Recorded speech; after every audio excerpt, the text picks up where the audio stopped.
ലാലേട്ടനെ സ്നേഹിക്കുന്നവർക്ക് വീണ്ടും സംശയം ബാക്കി. എന്താണ് ചതുർവിധ അഭിനയം എന്ന്?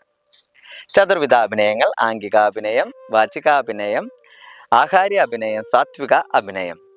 ഇതിൽ ആംഗിക അഭിനയം ശരീരം കൊണ്ടുള്ള അഭിനയമാണ്. നമ്മൾ കരയുക, ചിരിക്കുക, പിണങ്ങുക, ഇണങ്ങുക, ഓടുക, ചാടുക എല്ലാതും ആംഗിക അഭിനയമാണ്. വാചിക അഭിനയം വാക്കുകളെ കൊണ്ടുള്ള അഭിനയമാണ്. പാട്ട് പാടുക, സംഭാഷണങ്ങൾ പറയുക, അത്തരത്തിൽ വാക്കുകൾ കൊണ്ടുള്ള അഭിനയമാണ് വാചിക അഭിനയം. ആഹാര്യ അഭിനയം വേഷപ്പകർച്ചയുടേതാണ്. വേഷഭൂഷാദികൾ ധരിച്ച് മറ്റൊരാളായി മാറുക.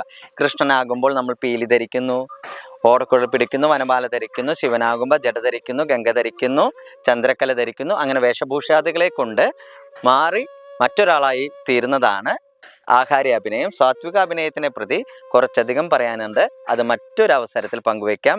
എങ്ങനെയൊക്കെ ആയാലും നമ്മുടെ ലാലേട്ടൻ 4 അഭിനയങ്ങളിലും കെങ്കേമൻ തന്നെയാണ്.